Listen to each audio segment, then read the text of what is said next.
Hello friends, আসসালামু আলাইকুম। Learning and travelling এর নতুন ভিডিওতে আপনাকে স্বাগতম। চাকরি, ব্যবসা কিংবা অন্য কিছুতে একঘেয়েমি চলে আসলে খুব অল্প খরচে ঘুরে আসতে পারেন পদ্মার পাড় থেকে।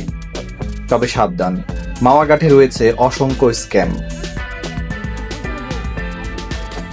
এই ভিডিওতে আলোচনা করব কিভাবে এই সকল স্ক্যাম থেকে নিজেদেরকে সেভ করবেন এবং অল্প খরচে ফ্যামিলি নিয়ে ঘুরে আসতে পারবেন মাওয়াঘাট থেকে। তাছাড়াও কখন যাবেন, কোথায় খাবেন এবং কি কি অ্যাক্টিভিটি করবেন ইত্যাদি আলোচনা করব। তাহলে চলুন শুরু করি। ভিডিওটি ভালো লাগলে চ্যানেলটি সাবস্ক্রাইব করার জন্য বিনীত অনুরোধ থাকবে। পাশাপাশি প্রয়োজনীয় তথ্যের জন্য কমেন্টসও করতে পারেন। So quick and snappy, let's make you happy.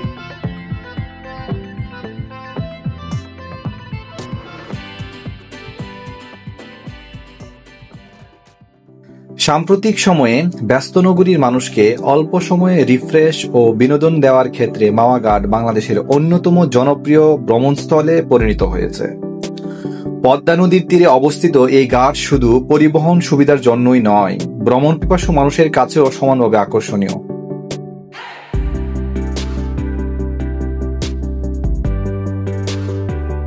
Padma সেতু চালু হওয়ার পর মাওয়াঘাটের গুরুত্ব ও সৌন্দর্য যেন আরো বেড়ে গিয়েছে। বিশেষ করে সন্ধ্যার পর এবং সাপ্তাহিক ছুটিতে অনেকেই ছুটে চলেন পদ্মার পাড়ে।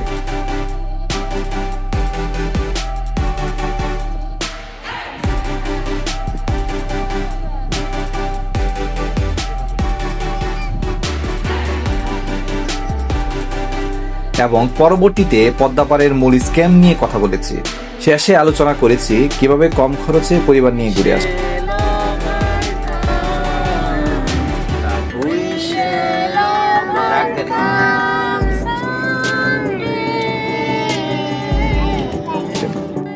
তাই তথ্যবহুল এই ভিডিওটি সম্পূর্ণ দেখুন। ইনশাআল্লাহ আশা করছি সকল তথ্য পেয়ে যাবেন।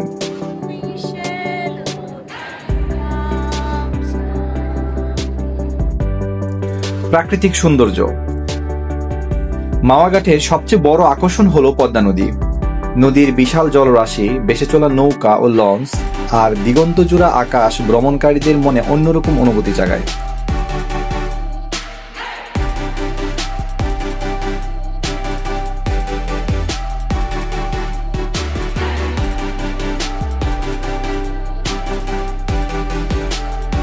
সন্ধ্যায় সূর্যাস্তের লাল আভা পদ্মার পানিতে প্রতিফলিত হয়ে অপূর্ব সুন্দর দৃশ্য তৈরি করে।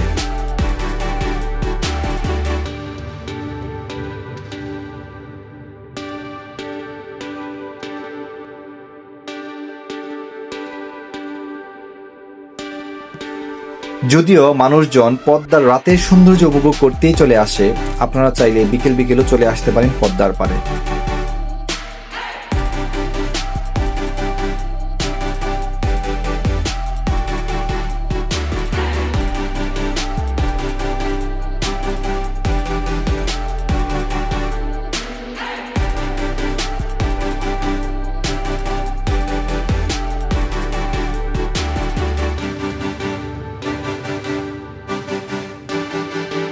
মাওয়াঘাটের ভ্রমণ মানেই ইলিশ মাছ।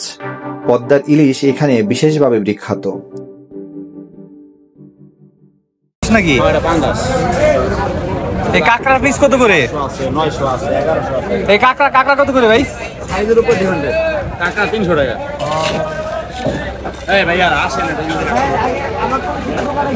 ঘাটের পাশে অনেক রেস্টুরেন্ট ও খাবারের দোকান রয়েছে, যেখানে ইলিশ ভাজা, ইলিশ ভুনা, ইলিশ পাতুরি সহ নানান রকম ইলিশ রান্না পাওয়া যায়। আমরা এখন যে পাশটাতে আছি, এই পাশে মূলত হচ্ছে অর্গানিক সকল সামুদ্রিক মাছের দোকান, বিশেষ করে ইলিশ। এখানে সবাই পদ্মার ইলিশ খেতে আসে। অনেক ভ্রমণকারী শুধু ইলিশের স্বাদ নিতেই মাওয়াঘাটে আসেন। আপনারা যারা খেতে আসবেন এই দিকটায় আসবেন। পরামর্শ থাকবে, ইলিশ মাছ ক্রয়ের পূর্বে পুরো মাওয়াঘাটটি আপনি 2 থেকে 3 বার ঘুরে নিন। এতে করে আপনি তাজা মাছ এবং মাছের প্রকৃত দাম নির্ধারণ করতে পারবেন খুব সহজেই।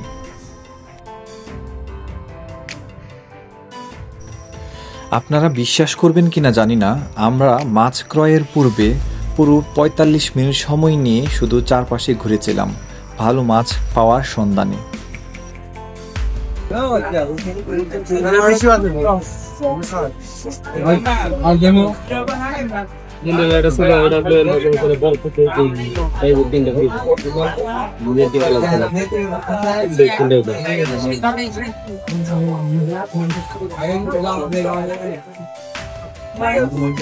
মাছের চোখ দেখলে বুঝতে পারছেন না বাপরে তকওয়া। যাই হোক, মাছ খোঁজার পাশাপাশি আমরা পুরো মাওয়া ঘাটটি ঘুরে দেখলাম এবং দেখলাম এখানে কেনাকাটার জন্য পর্যাপ্ত সুব্যবস্থা রয়েছে। যদিও মনে হচ্ছিল এখানে যে জিনিসগুলো রয়েছে সেগুলোর দাম কিছুটা বেশি, তবে চাইলে আপনার পরিবারের বাচ্চাদের জন্য অনেক খেলনা এখান থেকে কিনতে পারবেন। যেটা বলছিলাম, পরামর্শ হচ্ছে পুরো পদ্মা পার, বিশেষ করে এই মাওয়া ঘাট ঘুরে আপনারা আগে যাচাই করে নেবেন সবচেয়ে ভালো মাছ কোথায় আছে। প্রথমে এসে 2টা রাউন্ড দিবেন, রাউন্ড দিয়ে মাছগুলো খুঁজে দেখে যাচাই বাছাই করে তারপর অর্ডার করবেন। আমরা এখন যেদিকে যাচ্ছি এটি মূলত পদ্মার অভিমুখ, অর্থাৎ আপনারা এই পথ ধরে একটু সামনে এগুলেই পেয়ে যাবেন পদ্মার অপূর্ব সৌন্দর্য। পদ্মা পাড়ের সবচেয়ে পুরনো 2টো রেস্টুরেন্ট রয়েছে এই স্থানটিতে। যখন এই পদ্মা বা মাওয়া ঘাট পর্যটন কেন্দ্র হিসাবে স্বীকৃতি পায়নি, তখন থেকে এই মাছের দোকানগুলো এখানে রয়েছে। আপনারা চাইলে এই পুরনো 2টো হোটেলে খেয়ে দেখতে পারেন। আই হোপ আপনারা এখান থেকে পদ্মার প্রকৃত মাছের স্বাদ গ্রহণ করতে পারবেন।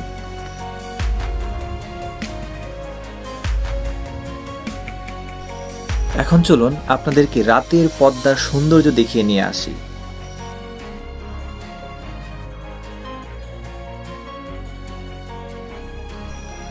রাতের পদ্মায় এক অপূর্ব মায়া রয়েছে।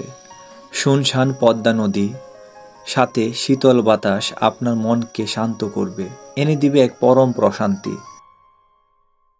কক্সবাজার সমুদ্র সৈকতের মতোই এই স্থানটিতে আপনারা বসার জন্য পেয়ে যাবেন চৌকি বা চেয়ার, যেগুলোর ঘন্টা প্রতি ভাড়া নেবে 30 টাকা।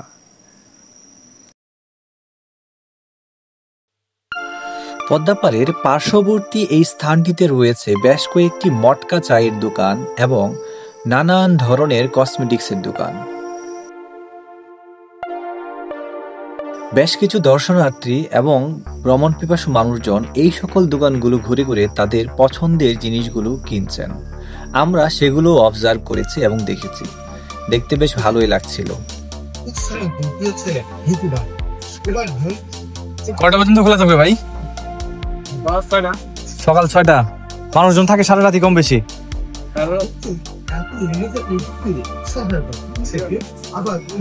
দোকানদারের কথা শুনে কি বুঝলেন? এখানে মূলত রাত 12টায় সকাল হয় এবং ভোর 6টায় সন্ধ্যা হয়।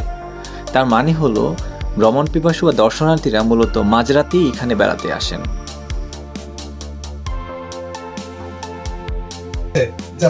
বাবুই পাখির বাসা কত? বাবুই পাখির বাসার দাম চাইল 150 টাকা। ক্রয়ের উদ্দেশ্যে নয়, আমি আসলে জানতে চেয়েছিলাম এগুলো তারা কত করে কিনেছেন এবং কত মূল্যে বিক্রি করছেন।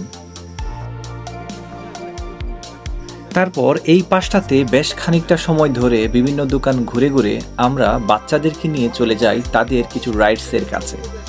বেশ ভালোই লাগছিল।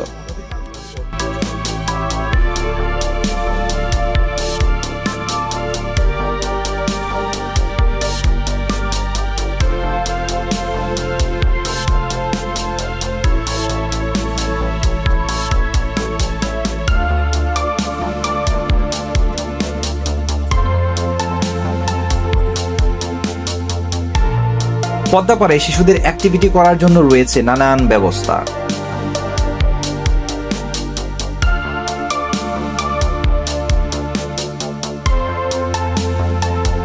শিশুদের পদ্মাপাড় উদযাপনের জন্য রয়েছে বেশ কয়েকটি রাইডস।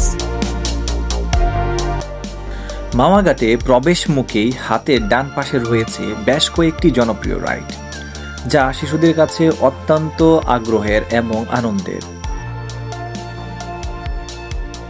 শুধু শিশু বা কিশোরদের জন্যই নয়, প্রাপ্তবয়স্কদের জন্য রয়েছে নানান ধরনের অ্যাক্টিভিটি করার সুযোগ। যেমন শক্তি পরীক্ষা করার জন্য রয়েছে হ্যামার, কিংবা বক্সিং মেশিন।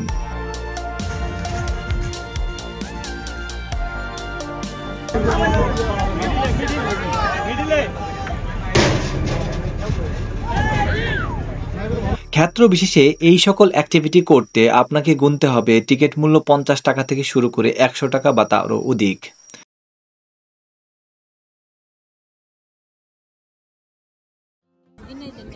ঘাট থেকে নৌকা ভ্রমণের অভিজ্ঞতা নেওয়া যায়। ছোট ট্রলার বা স্পিড বোটে চড়ে পদ্মার মাঝখানে ঘুরে বেড়ানো সত্যিই রোমাঞ্চকর।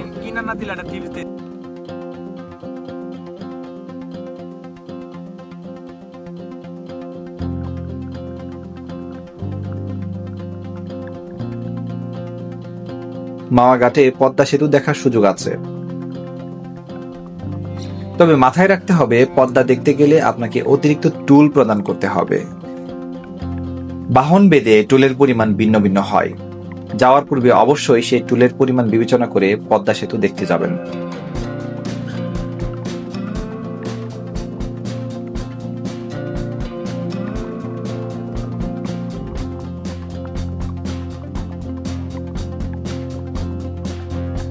সেতুর বিশালতা ও স্থাপনা দর্শনার্থীদের মুগ্ধ করে।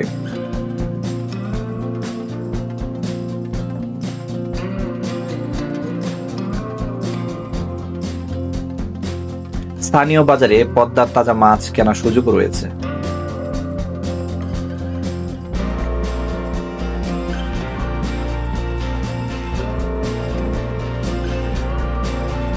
যাই হোক, অনেক খোঁজাখুঁজির পর আমাদের পছন্দ মতো দুটো ইলিশ আমরা ক্রয় করি, যেগুলোর দাম পড়েছিল 1500 টাকা, এবং অবশেষে পদ্মার ইলিশের স্বাদ গ্রহণ করি।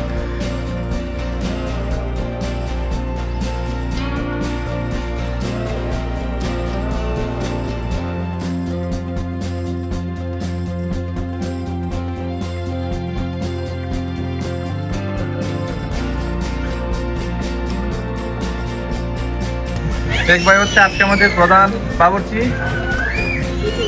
সুন্দর করে আজকে সব পরিষ্কার করে একবারে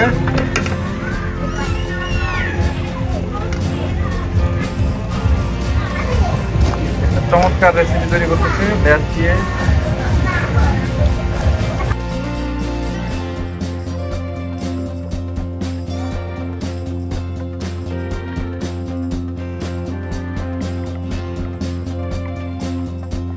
এখন চলুন পদ্মাপাড়ের স্ক্যামগুলো সম্পর্কে জেনে আসি। নাম্বার 1, পদ্মাপাড়ের সবচেয়ে বড় স্ক্যাম হলো ইলিশ মাছে। পদ্মাপাড়ে বেড়াতে গেলে শতকরা 95% মানুষই আসল পদ্মার ইলিশ খেতে চায়, কিন্তু সবচেয়ে বড় ধোঁকাটা মানুষ সেখানেই খায়। আসল ইলিশের কথা বলে ওরা ফ্রিজ থেকে 15 থেকে 20 দিন এমনকি 1 মাস আগেরও কোনো মাছ আপনাকে দেখাতে পারে। দেখতে তাজা মনে হলেও কিংবা ইলিশ মাছ মনে হলেও অধিকাংশই মাছই জাটকা ইলিশ কিংবা ইলিশই নয়। তাই পরামর্শ হলো, ইলিশ খাওয়ার ক্ষেত্রে আপনি পদ্মাপাড়ে বিভিন্ন হোটেলগুলো আগে ঘুরে দেখুন। সেখান থেকে দেখুন মানুষ কিভাবে মাছ ক্রয় করে, কত দামে ক্রয় করে এবং কিভাবে সেটা বেজে নিচ্ছে। যাবতীয় প্রসেস 20 থেকে 25 মিনিট সময়ে ঘুরে ঘুরে দেখলে আপনি বুঝতে পারবেন। অতঃপর আপনি আপনার পছন্দ অনুযায়ী দরদাম করে পছন্দের মাছটি কিনুন।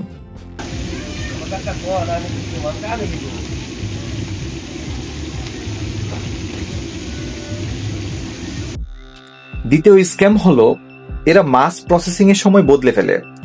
তাই সতর্ক থাকবেন, শর্ত দিবেন যাতে মাছ আপনাদের সামনেই কাটে এবং সেগুলো আপনাদের সামনেই বেজে দেয়।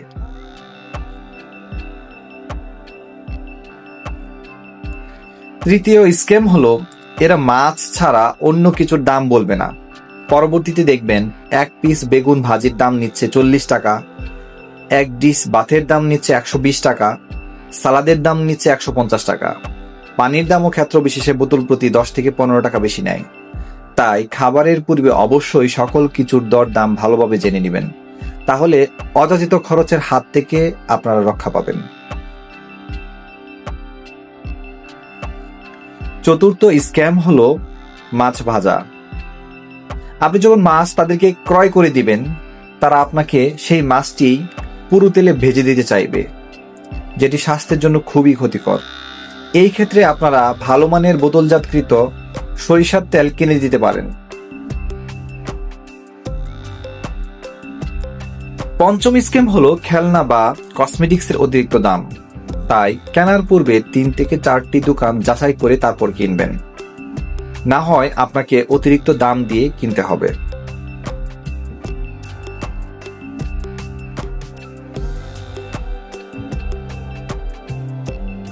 সর্বোপরি কিছু সতর্কতামূলক বিষয় জেনে আসি। পদ্মার আসল সৌন্দর্য হলো রাতে, তাই বেড়াতে যাওয়ার আগে অবশ্যই গাড়ি রিজার্ভ করে নেবেন, কেননা ফেরার ক্ষেত্রে রাতে রিটার্ন গাড়ি নাও পেতে পারেন। এবং নিরাপত্তার স্বার্থে মূল স্পট থেকে নীরব স্থানে একা কিংবা ফ্যামিলি সদস্যদেরকে নিয়ে ঘুরে বেড়াবেন না।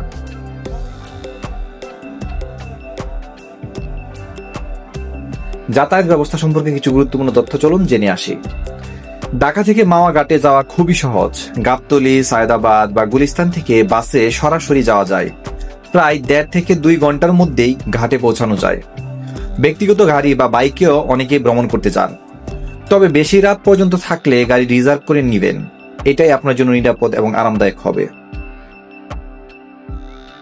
ঢাকার বেথর বা আশপাশ থেকে প্রাইভেট গাড়ি রিজার্ভ করলে সন্ধ্যা থেকে মাঝরাত পর্যন্ত ভাড়া পড়বে 2500 থেকে 3500 টাকার মধ্যে।